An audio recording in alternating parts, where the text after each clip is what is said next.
नमस्कार मित्रांनो, या व्हिडिओमध्ये आपण स्टार्ट करणार आहे 12th फिजिक्सचा फर्स्ट लेसन आणि तो आहे रोटेशनल डायनॅमिक्स. ठीक आहे. आता रोटेशनल डायनॅमिक्स शिकत असताना तुम्हाला 11च्या काही कन्सेप्ट्स माहीत असणं गरजेचं आहे. त्या काही थोड्याशा बेसिक कन्सेप्ट आहेत त्या माहीत असणं गरजेचं आहे.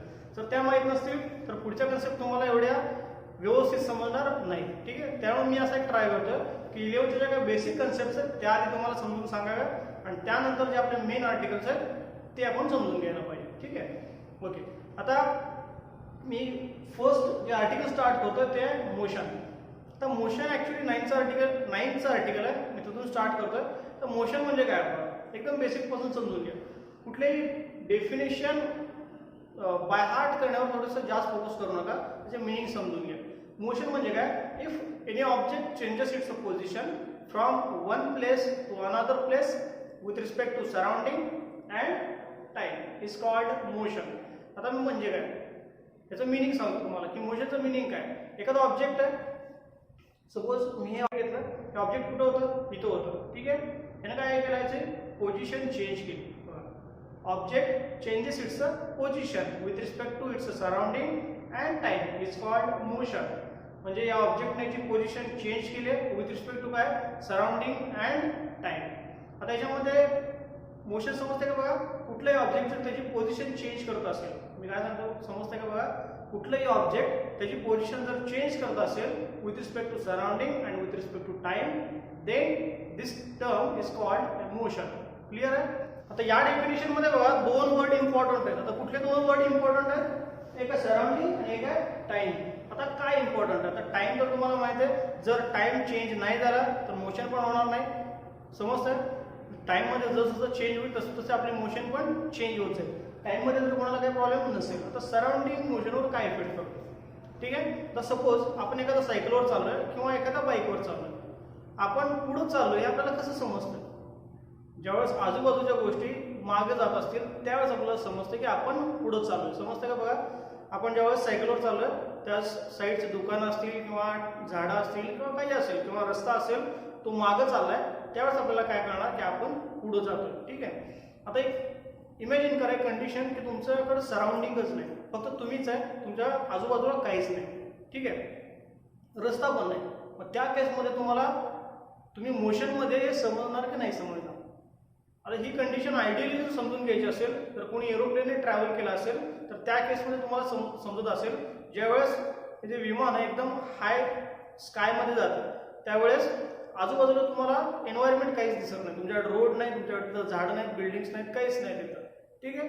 त्या केसमध्ये तुम्हाला त्या केसमध्ये बघा मागं तर काही जातच नाही, त्यामुळे तुम्हाला कळत पण नाही की तुम्ही पुढे चाललात का राईटला चाललात का लेफ्टला चाललात. हा राईट लेफ्ट थोडंसं तुम्हाला समजेल थोड्याशा कर्वमुळं, पण स्ट्रेट मोशन तुम्हाला समजणारच नाही. का? कारण मागं काही जातच नाही. मग तुम्हाला समजणार कसं की तुम्ही पुढे चाललाय? समजताय? जोपर्यंत सराउंडिंग येणार नाही त्या डेफिनेशन मध्ये तुम्हाला समजणार नाही की तुम्ही मोशन मध्ये आहे का नाही. क्लिअर आहे? सराउंडिंगचं मिनिंग किंवा सराउंडिंगचं इम्पॉर्टन्स काय डेफिनेशन मध्ये ते क्लिअर आहे? ओके.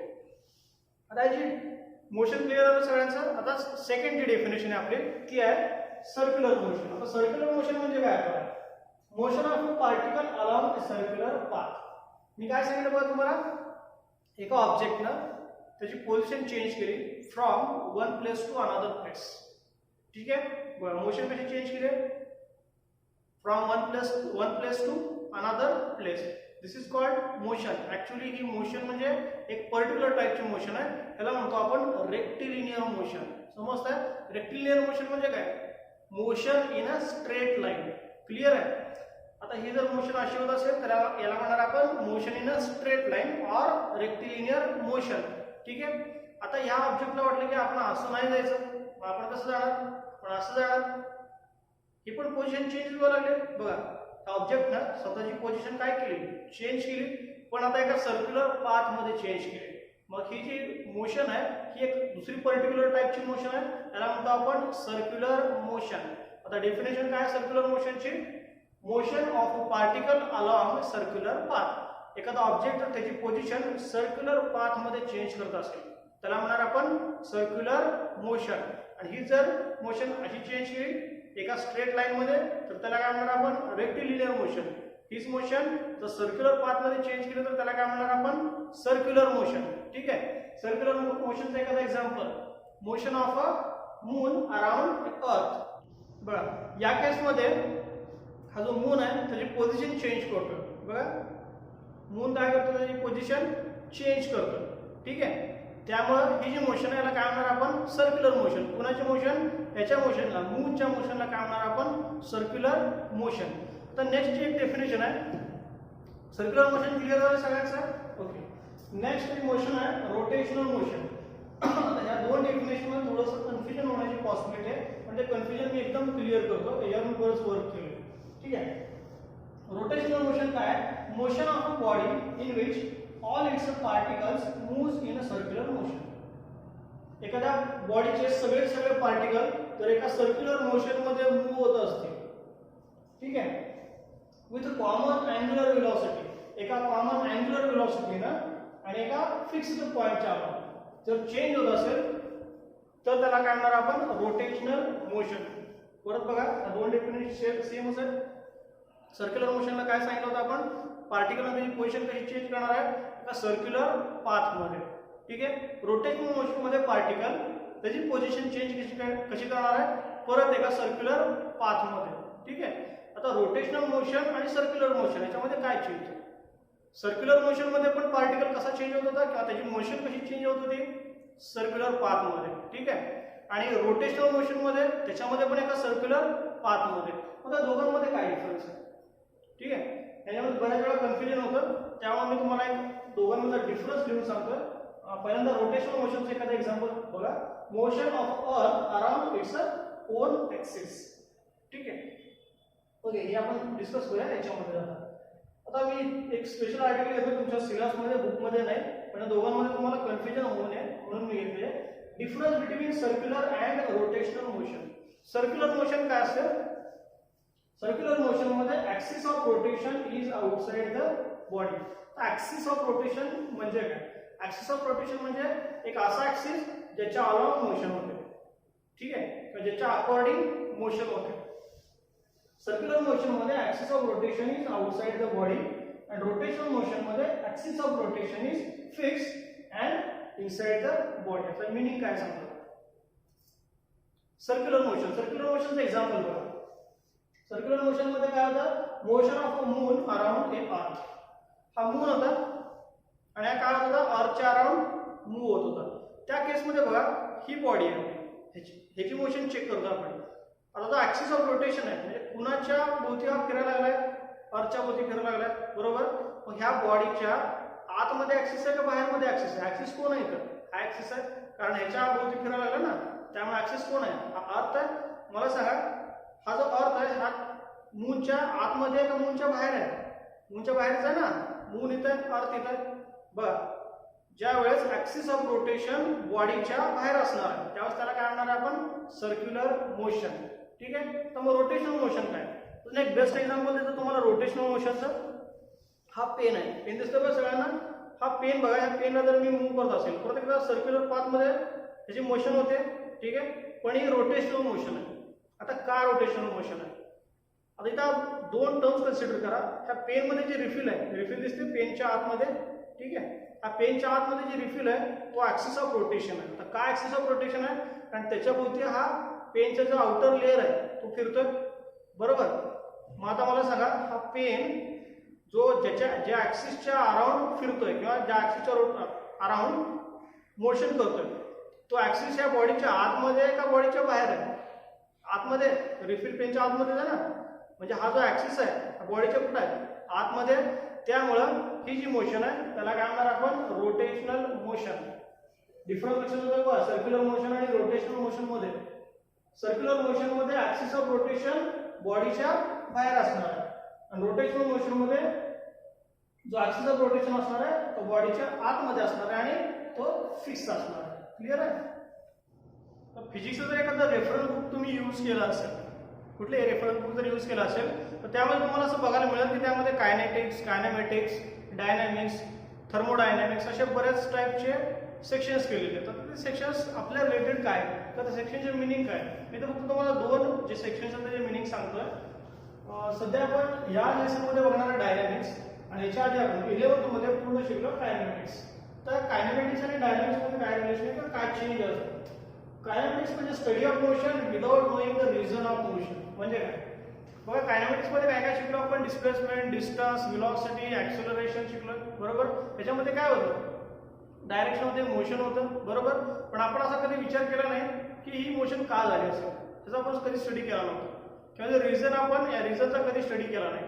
ठीक आहे, एखादा एक्झाम्पल असेल बुकमध्ये, bullet fired from a gun. बघितलं असे examples, bullet fired from a gun.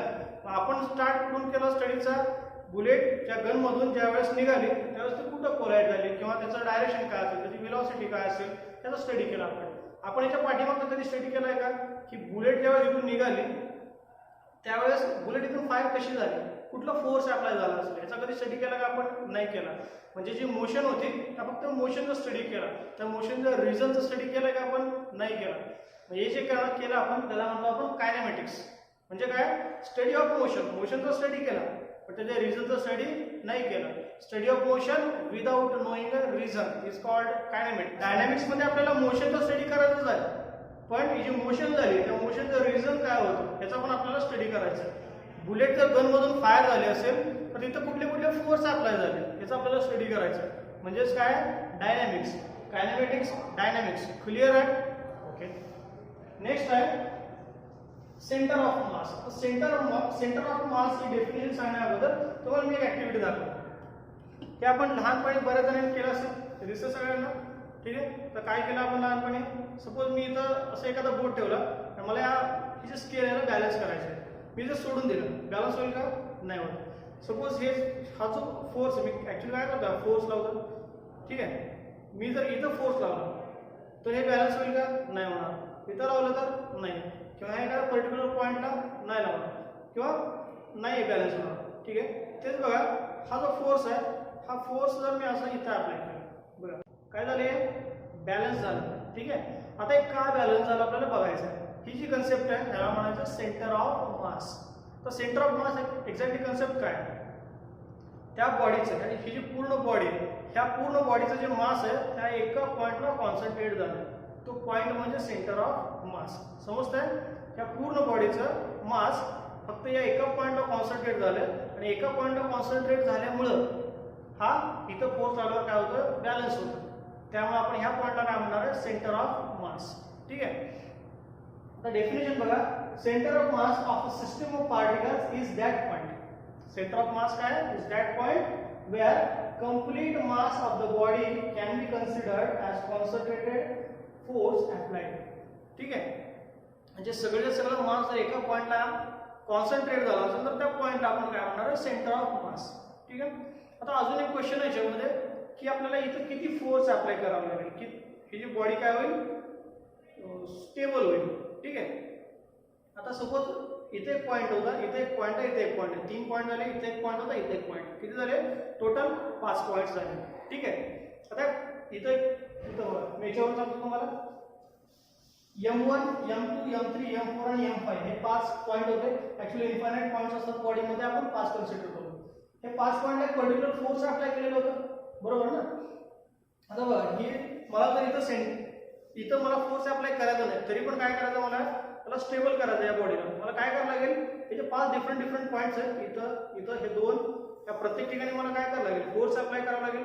आता बघा, मी इथे फोर्स अप्लाय केला, इकडे फोर्स अप्लाय केला, म्हणजे 5 पॉइंटला जे डिफरंट फोर्सेस अप्लाय केले. ठीक आहे, ते फोर्सेस आणि इथे जे अप्लाय केलेले फोर्स आहे ते फोर्स. समजतंय, क्वेश्चन असा आहे की इथं जे फोर्स अप्लाय करणार आहे बॉडीला बॅलन्स करण्यासाठी, इथं जे फोर्स अप्लाय करणार आहे ते फोर्स किती असायला पाहिजे, किती असायला पाहिजे, ह्या सगळ्या फोर्सचे ऍडिशन म्हणजे एवढं फोर्स असायला पाहिजे. ठीक आहे, एक एक्झाम्पल सांगतो. सपोज पहिला पॉइंट आहे त्याला 1 न्यूटन फोर्स अप्लाय करावा लागत असेल, दुसऱ्या पॉइंटला 1 न्यूटन, तिसऱ्या पॉइंटला 1 न्यूटन, चौथ्याला 1 न्यूटन आणि पाचव्याला पण 1 न्यूटन. 5 पॉइंटला प्रत्येकी सपोज तुम्हाला 1 न्यूटनचा फोर्स अप्लाय करावा लागतो. कशासाठी, बॉडीला स्टेबल करण्यासाठी. तर मला इथं किती अप्लाय करावं लागेल, 5 पॉइंटला 1 न्यूटन होतं, तर मला इथं 5 न्यूटन फोर्स अप्लाय करावा लागेल, त्याशिवाय बॉडी बॅलन्स होणार नाही. समजतंय, तेच काय दिलं बघा मी तर summation mi is equal to m1 m2 m3 m4 and m5. Actually हे m into a पाहिजे. m into a म्हणजे फोर्स, मास इंटू एक्सेलरेशन म्हणजे काय फोर्स पाहिजे. ठीक आहे. ओके. सेंटर ऑफ मास समजतंय बघा.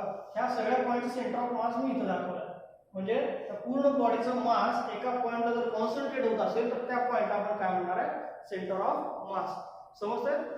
एकदम महत्त्वाची कन्सेप्ट आहे. मी जे सगळं घेतलंय सगळं महत्त्वाचं आणि इथून पुढे पण जे बेसिक भरपूर बेसिक घेणार आहे सगळं इम्पॉर्टंट आहे त्यामुळेच घेतो.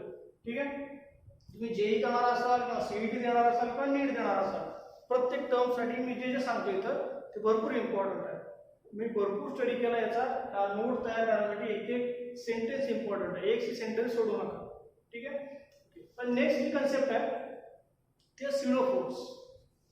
काय बघा आहे स्यूडो फोर्स. तर स्यूडो फोर्स एक्झॅक्टली काय असतं बघायचं आपल्याला. स्यूडो फोर्स माहीत असण्या अगोदर तुम्हाला एक दोन फ्रेम माहीत असणं गरजेचं आहे. तर कुठल्या फ्रेम आहेत दोन. फर्स्ट फ्रेम आहे इनर्शियल फ्रेम आणि दुसरा आहे नॉन इनर्शियल फ्रेम.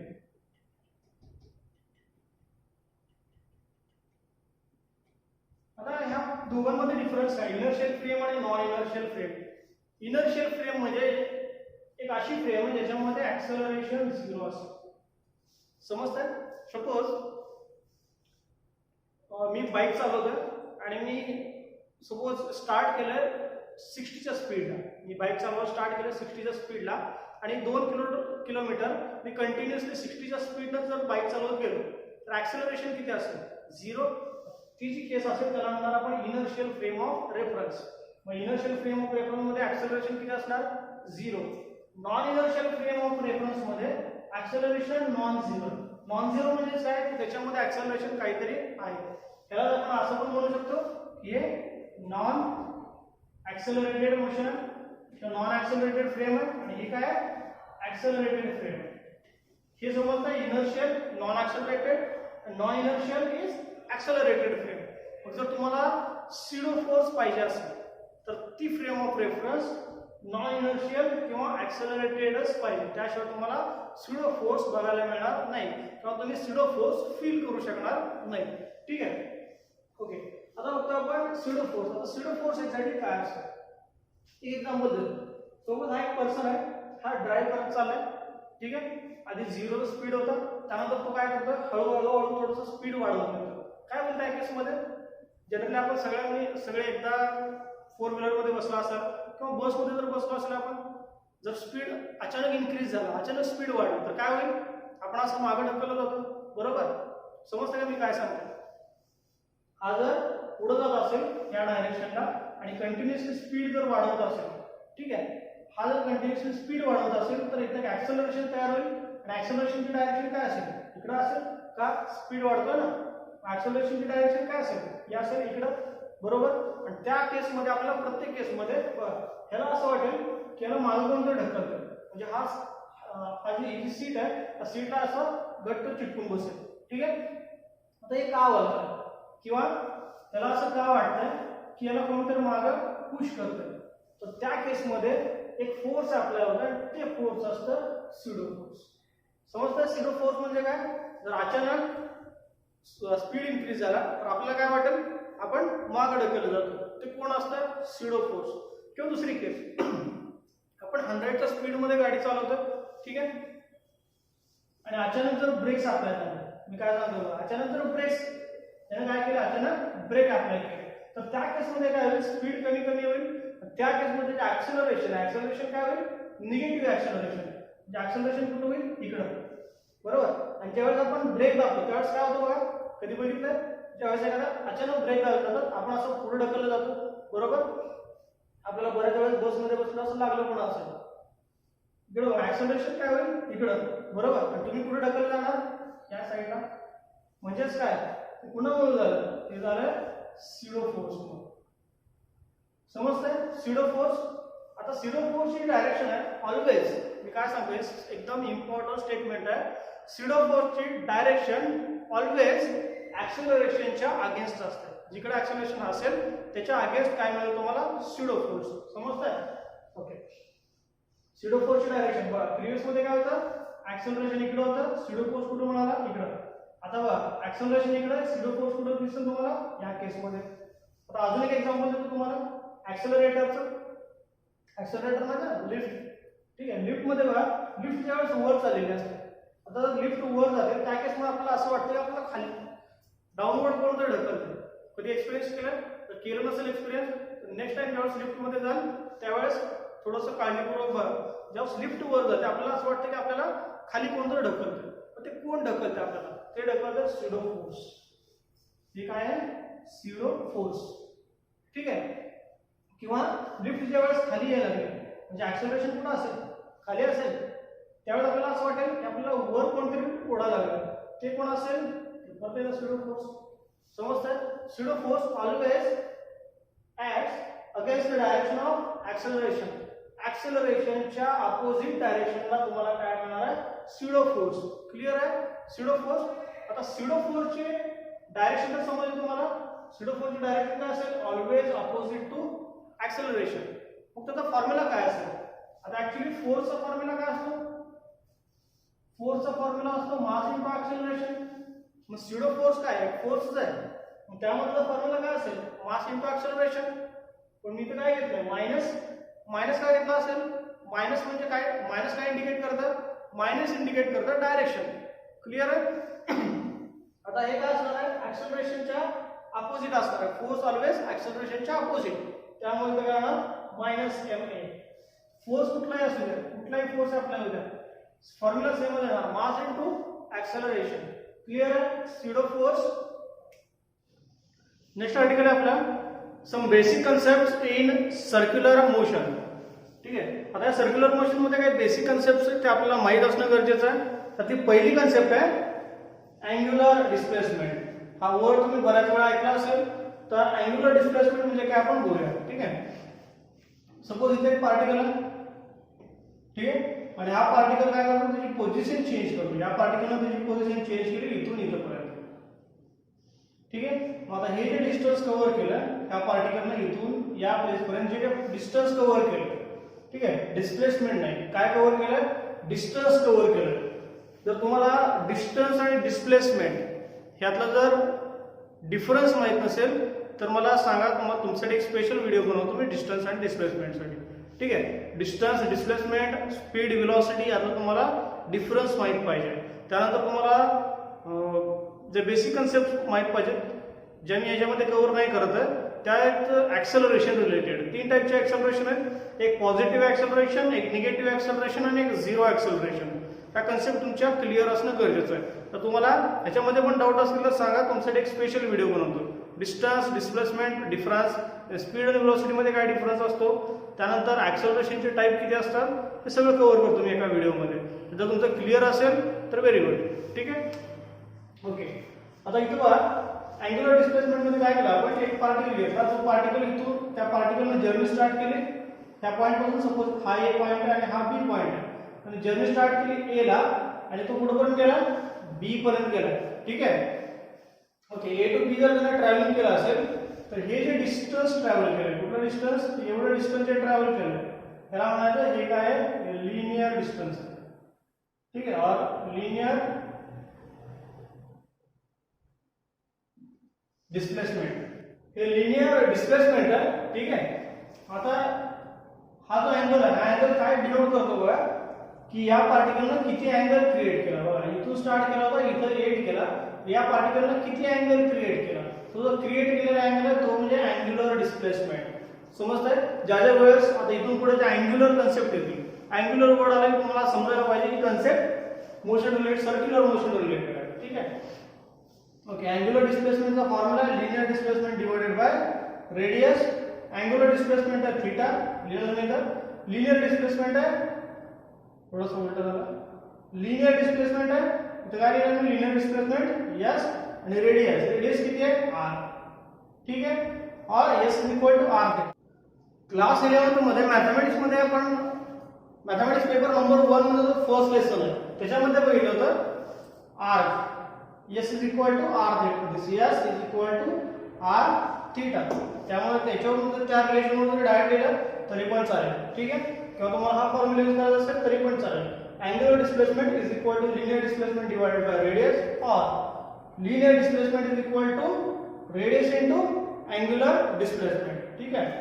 आता हे जे अँग्युलर डिस्प्लेसमेंट त्याची डायरेक्शन कुठं असेल, ठीक आहे. आता एक पार्टिकल जर पुढे मूव्ह होत असेल तर त्याला डायरेक्शन कुठं असणार आहे, बरोबर. आता त्याची डायरेक्शन कुठं असेल, त्याची डायरेक्शन डिनोट करण्यासाठी किंवा त्याची डायरेक्शन डिफाइन करण्यासाठी आपण एक रूल यूज करतो, आणि तो रूल आहे राईट हँड थंब रूल. काय राईट हँड थंब रूल, ठीक आहे. आता इथं 2D त्यामुळे तुम्हाला जास्त क्लिअर समजणार नाही. आता बघा, सर्क्युलर मोशन म्हणजे कशी असणार, सर्क्युलर मोशन अशी मोशन असणार आहे, बरोबर. आणि एका ऍक्सिसच्या अलोंग असणार आहे मोशन. कशी असणार आहे, एका ऍक्सिसच्या अलोंग. सपोज हा ऍक्सिस आहे, बरोबर. तर राईट हँड थंब रूल काय सांगतो, तिची मोशन आहे. सपोज आता पार्टिकल इकडून इकडे फिरायला लागला, पार्टिकल इकडून असा फिरतोय, ठीक आहे. त्या केसमध्ये हे जे आपले 4 फिंगर्स आहेत ते आपण त्याच्या डायरेक्शनमध्ये, त्या पार्टिकलच्या डायरेक्शनमध्ये आणायचे. त्या केसमध्ये जो आपला थंब असेल, तो थंब काय करणार आहे, त्या अँग्युलर डिस्प्लेसमेंटच्या आपल्याला डायरेक्शन दाखवेल. मी काय सांगतो बघा, लिनियर डिस्प्लेसमेंटच्या डायरेक्शनमध्ये 4 फिंगर्स असणार आहे. लिनियर डिस्प्लेसमेंट कुठे आहे बघा, पार्टिकल कसा फिरतोय या डायरेक्शनला. Linear डिस्प्लेसमेंटच्या डायरेक्शनला 4 fingers. त्या केसमध्ये जो आपला थंब आहे, थंब कुठे आहे, अपवर्ड. त्या केसमध्ये अँग्युलर डिस्प्लेसमेंटची डायरेक्शन कुठं असेल, अपवर्ड अलॉंग ऍक्सिस, ठीक आहे. आता सपोज आपण काय करतो, तर पार्टिकलची जी मोशन आहे ती अशी घेतली, ठीक आहे. आता काय करूया, पार्टिकलची मोशन अँटी क्लॉकवाईज, ठीक आहे. तर या केसमध्ये बघा, या केसमध्ये जे लिनियर डिस्प्लेसमेंटचे डायरेक्शन असणार आहे ते कुठं असेल बघा. लिनियर डिस्प्लेसमेंटची डायरेक्शन इकडं म्हणजे 4 फिंगर्स कुठं असतील, इकडं, ठीक आहे. त्या केसमध्ये हा जो आपला थंब आहे, थंब कुठं आहे, डाऊनवर्ड. त्या केसमध्ये अँग्युलर डिस्प्लेसमेंटची डायरेक्शन कुठं असेल, डाऊनवर्ड. समजतंय, अँग्युलर डिस्प्लेसमेंटची डायरेक्शन अलॉंग ऍक्सिस असते बघा. अँग्युलर डिस्प्लेसमेंटची जी डायरेक्शन आहे अलॉंग ऍक्सिस असते, एक तर अपवर्ड एक तर डाऊनवर्ड. जर पार्टिकल इकडे फिरत असेल तर कुठं असणार, अपवर्ड. जर पार्टिकल इकडून असं फिरत असेल तर कुठं असेल, डाऊनवर्ड. समजतंय, ओके. त्यानंतर हा जो अँग्युलर डिस्प्लेसमेंट आहे, हा अँग्युलर डिस्प्लेसमेंट ऍक्सियल वेक्टर आहे.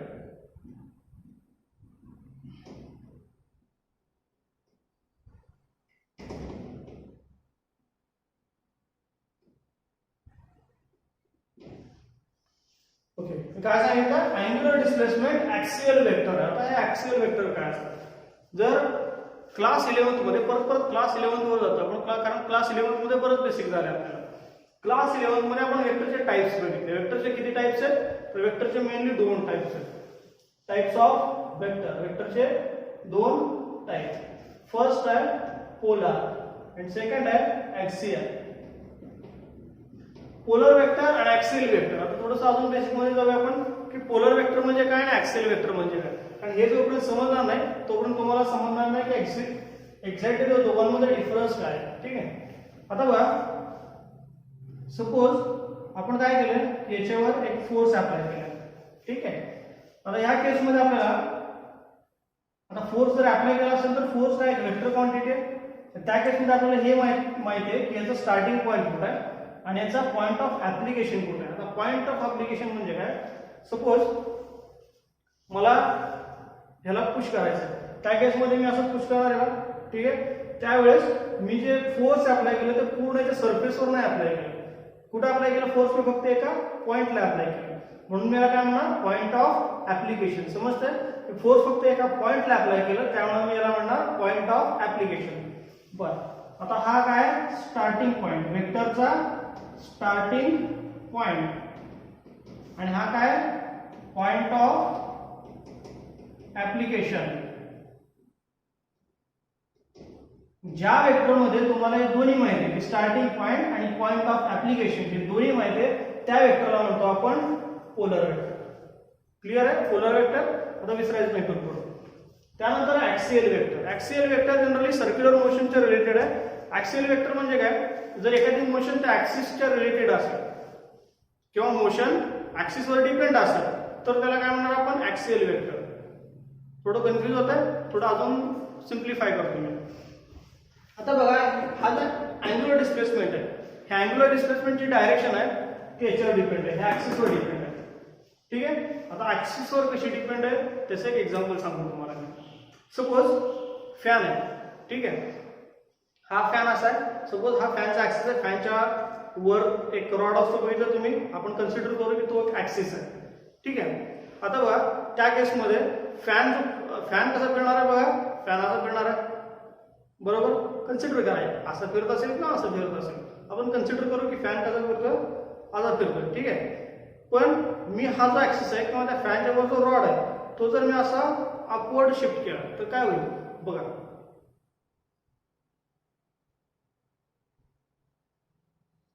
काय व्हावं लागलं डायरेक्शन चेंज होते. म्हणजे जर मी ऍक्सिसचं रोटेशन केलं तर ती जे मोशन होते त्या मोशनचे डायरेक्शन चेंज होते. म्हणजे हे जे सगळं मोशन आहे हे कुणावर डिपेंड आहे, हे ऍक्सिसवर डिपेंड आहे. त्यामुळे आपल्याला काय म्हणतो ऍक्सियल वेक्टर. कुठल्या वेक्टरला जर त्याच्यावर मोशन डिपेंड असेल त्या ऍक्सिसवर तर त्याला काय म्हणतो आपण ऍक्सियल वेक्टर. ठीक आहे. अँग्युलर डिस्प्लेसमेंट काय ऍक्सियल वेक्टर आहे का, कारण त्याची जी डायरेक्शन आहे ती कुणावर डिपेंड आहे, त्या ऍक्सिसवर डिपेंड आहे. नेक्स्ट कन्सेप्ट आहे अँग्युलर व्हेलॉसिटी. तर जनरली व्हेलॉसिटी जेव्हा आपण याच्या आधी डिफाइन केलेली व्हेलॉसिटी काय असते change in displacement divided by change in time. व्हेलॉसिटीला काय लिहिलं आपण change in displacement divided by change in time. जेव्हा आपण व्हेलॉसिटी डिफाइन करतो तर व्हेलॉसिटीची डेफिनेशन काय होते change in displacement divided by change in time. आता इथे व्हेलॉसिटी होती आपल्याला पाहिजे अँग्युलर व्हेलॉसिटी. जर अँग्युलर व्हेलॉसिटी घेत असेल बघा इथं काय होतं डिस्प्लेसमेंट, पण जर अँग्युलर व्हेलॉसिटीसाठी काय अँग्युलर डिस्प्लेसमेंट एवढा डिफरन्स आहे. समजतंय बघा. Angular velocity is equal to change in angular displacement divided by change in time. ठीक आहे. हा फॉर्म्युला आहे. नाउ हा अँग्युलर व्हेलॉसिटीचे नोटेशन आहे ते यूज करतो आपण W. ठीक आहे. आणि ते यूज करतो del theta divided by del t. Del theta म्हणजे काय, थीटा म्हणजे काय होतं अँग्युलर डिस्प्लेसमेंटला आपण थीटा यूज केला. डेल म्हणजे काय change in angular displacement. Del t म्हणजे चेंज इन टाइम. आता तुम्हाला बऱ्याच ठीक आहे अगदी तुम्हाला एक नोट सांगतो. Direction of angular velocity is same as angular displacement. Angular डिस्प्लेसमेंटची जी डायरेक्शन होती ती तुम्हाला कशी डिफाइन करायची म्हणून सांगितलं राईट हँड थंब रूल. ठीक आहे. इकडे थंबची डायरेक्शन आहे तिकडे अँग्युलर डिस्प्लेसमेंटची डायरेक्शन असणार आहे. अँग्युलर डिस्प्लेसमेंटची डायरेक्शन आणि अँग्युलर व्हेलॉसिटीची डायरेक्शन काय असणार आहे सेम आहे. ठीक आहे. तर तुम्हाला जर याच्यामध्ये काही कन्फ्यूज होत असेल किंवा बऱ्याच वेळेस आपण बघतो की कधी कधी असं ds डिवाइडेड बाय dt लिहिलेलं असतं आणि कधी कधी del s divided by del t लिहिलेलं असतं. ठीक आहे. आता हे कधी लिहायचं आणि हे कधी लिहायचं त्यासाठी एक तुम्हाला नोट सांगतो मी. नोट पहिल्यांदा बघूया आपण लिनियर व्हेलॉसिटीसाठी.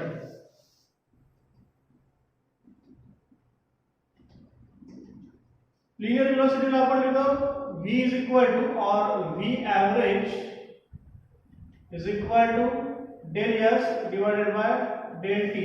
म्हणजे काय जर ऍव्हरेज फाइंड आउट करायचं असेल तर आपण डेल हे साइन यूज करतो आणि इथं जो टाइम असतो तो काय असतो लार्ज टाइम ऑफ इंटरवल. म्हणजे जे डिस्प्लेसमेंट झालेलं असतं किंवा जी व्हेलॉसिटी डिफाइन करतो आपण ते काय कसे सॉल्व करतो लार्ज टाइम इंटरवल साठी. ठीक आहे. आणि हे काय v instantaneous that is ds divided by dt. हे काय instantaneous velocity. आता instantaneous velocity काय असते एखादा शॉर्ट नंबर ऑफ टाइम साठी जर एखादा फोर्स अप्लाय होत असेल एखादा शॉर्ट नंबर ऑफ टाइम साठी तर तिथे जी व्हेलॉसिटी क्रिएट होईल ती व्हेलॉसिटी काय असेल इन्स्टंटेनियस व्हेलॉसिटी. ठीक आहे. आता एकदम शॉर्ट पिरियड ऑफ टाइम असेल तर इथे टाइम काय असेल t nearly equal to 0 that is t tends to 0. तर असं असेल तर आपण इथे यूज करतो v इंस्टंटेनियस आणि इकडे सिम्बॉल यूज करतो ds डिवाइडेड बाय dt. आता कन्फ्युजन क्लियर आहे की ds डिवाइडेड बाय dt कधी यूज करतो आणि del s divided bye del t कधी यूज करतो. ठीक आहे. ते बघितलं आपण लिनियर व्हेलॉसिटीसाठी. आता बघूया आपण अँग्युलर व्हेलॉसिटीसाठी. ठीक आहे. तर अँग्युलर व्हेलॉसिटी काय असेल notation w average is equal to काय असेल del theta divided by del t. कारण इथं डिस्प्लेसमेंट डिनोट करतो आपण थीटा ने डिनोट करतो. ठीक आहे. एव्हरेज साठी म्हणजे इथं जो टाइम इंटरवल असेल तो काय असेल लार्ज असेल आणि हे इंस्टंटेनियस अँग्युलर व्हेलॉसिटी.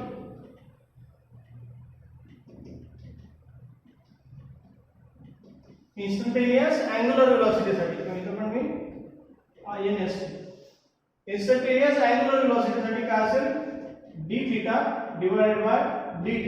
म्हणजे जो टाइम इंटरवल असेल तो काय असेल tends to 0, that is time interval equal to 0. एक इम्पॉर्टंट आर्टिकल आहे जे आपण नेक्स्ट आर्टिकल बघणार आहे ते relation between linear and angular velocity. तर दोघांमध्ये काय रिलेशन आहे ते सगळे रिलेशन आपल्याला माहित असायला पाहिजे. पहिलं आपण लिनियर व्हेलॉसिटीची डेफिनेशन दिली. ऍक्च्युअली ही एव्हरेज लिनियर व्हेलॉसिटी आहे del s divided by del t and average angular velocity is del theta divided by del t. Okay. तर तुमच्या माइंड मध्ये एखादा क्वेश्चन येत असेल की बुक मध्ये तर हे सगळं नाही सर काय काय लागले. बुक मध्ये जे आहे ते सगळं मिळणार तुम्हाला पॉइंट टू पॉइंट सगळं कव्हर होईल. फक्त त्यासाठी जे रिक्वायर्ड बेसिक्स आहेत ते सगळे तुम्हाला आले पाहिजे. कारण बुक मध्ये जर डायरेक्ट घेतलं तर तुम्हाला आणि तुमचे बेसिक्स कव्हर नसतील तर त्या टर्म्स तुम्हाला समजणार नाही. आता हे जे सगळं बेसिकरित्या कव्हर झालं तर बुकमध्ये जे आपले आर्टिकल्स आहेत तर तुम्हाला कुठेही डाऊट राहणार नाही. ठीक आहे. आता आपण बघतो relation between angular and linear velocity. हे लिनियर व्हेलॉसिटी आहे अँग्युलर व्हेलॉसिटी आहे. ठीक आहे. पण आपल्याला एक रिलेशन माहिती आहे relation between linear and angular displacement. मी काय सांगतो relation between linear and angular displacement मधलं एक रिलेशन आपल्याला माहिती आहे. आपण डेफिनेशन मध्ये ते कव्हर केलं होतं. ठीक आहे. आता relation between linear and angular displacement. Linear displacement काय असतं s अँग्युलर डिस्प्लेसमेंट थीटा. हे रिलेशन बघितलं होतं आपण s is equal to r theta. Clear. इथे लिहून घेऊ आपण वी नो दॅट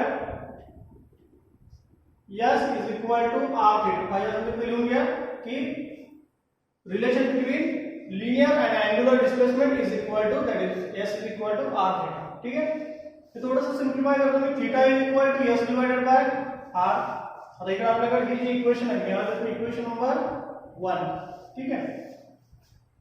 किंवा याला मी इक्वेशन नंबर 1 देतो याला इक्वेशन नंबर 2 देतो. ओके. मी तर इथं देअरफॉर इक्वेशन 2 बिकम्स. तर ही जी थीटाची व्हॅल्यू आहे थीटाची व्हॅल्यू मी या इक्वेशन नंबर 2 मध्ये पुट अप करतो. ठीक है.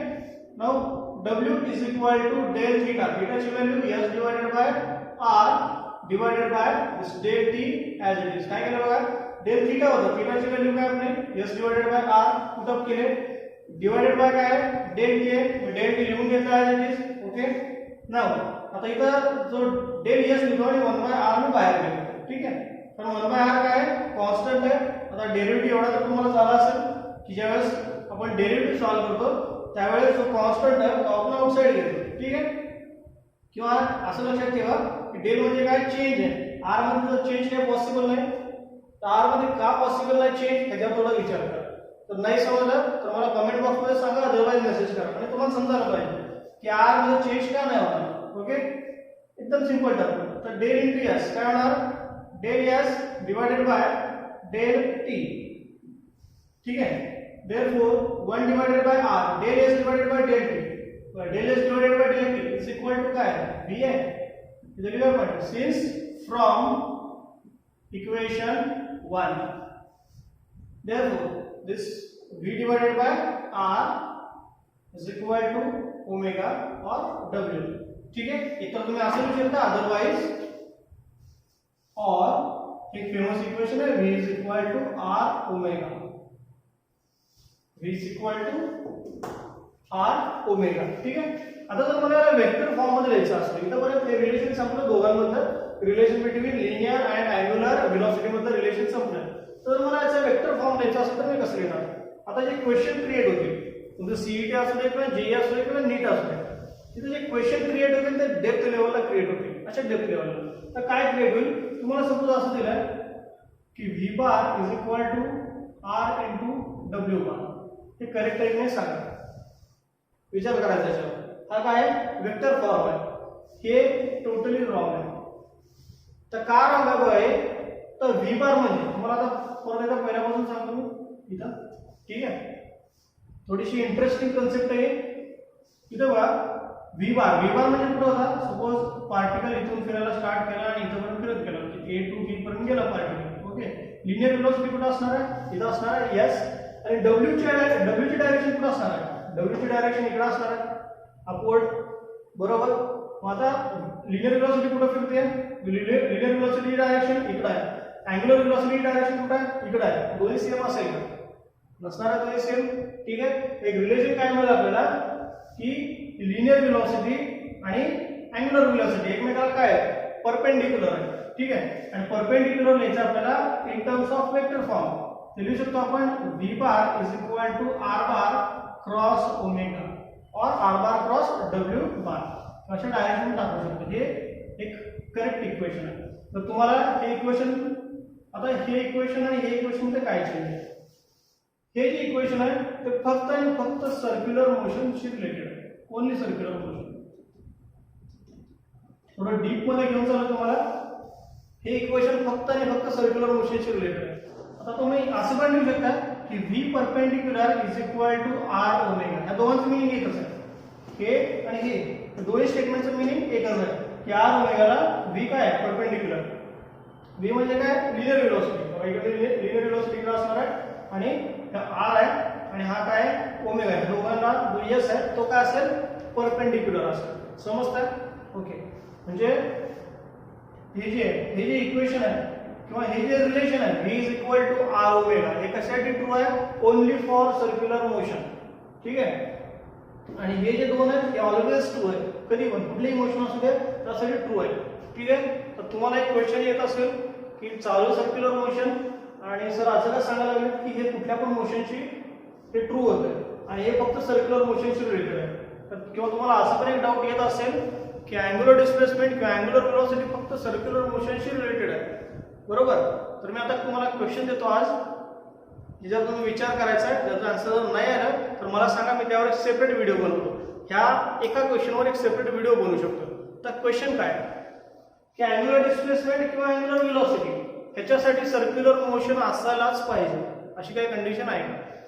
काय सांगतो समजतंय का बघा? अँग्युलर व्हेलॉसिटी और अँग्युलर डिस्प्लेसमेंट ह्याच्यासाठी सर्क्युलर मोशनच असायला पाहिजे किंवा ती जी मोशन आहे ते सर्क्युलरच असायला पाहिजे असं काही रिक्वायरमेंट आहे.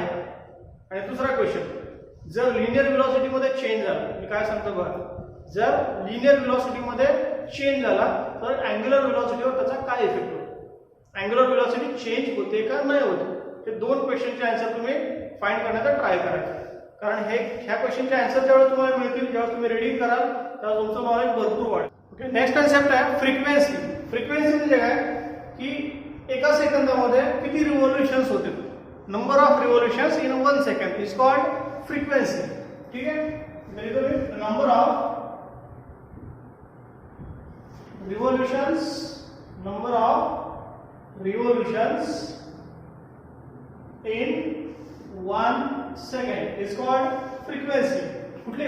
फॅन आहे. सपोज आपला फॅन आहे आणि फॅनचे एका सेकंदात सपोज 2 रिव्होल्यूशन होत असतील. मी काय सांगतोय बघा, फॅनचे एका सेकंदात जर 2 रिव्होल्यूशन होत असतील तर त्याची फ्रिक्वेन्सी किती आहे? 2 आहे. जर फॅनचे एका सेकंदात 3 रिव्होल्यूशन होत असतील, रिव्होल्यूशन समजताय, तो फिरत असेल एका सेकंदात, फॅनचा जो ब्लेड आहे सपोज तो 2 वेळा फिरत असेल. मी काय सांगतो समजतंय का बघा, जो फॅन आहे आपला, फॅनचा ब्लेड एका सेकंदात जर 2 वेळा फिरत असेल तर त्याला काय म्हणणार आपण? त्याची फ्रिक्वेन्सी, त्या ब्लेडची फ्रिक्वेन्सी किती आहे? 2 आहे. Number of revolutions in 1 second is called frequency. ठीक आहे. सपोज एका सेकंदात 1 रिव्होल्यूशन होतं,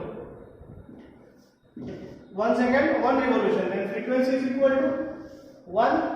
जर सपोज एका सेकंदात 2 रिव्होल्यूशन होत असतील तर फ्रिक्वेन्सी किती असेल?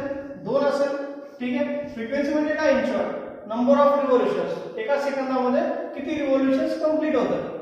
Now if in 1 second 3 revolutions, then frequency is equal to 3.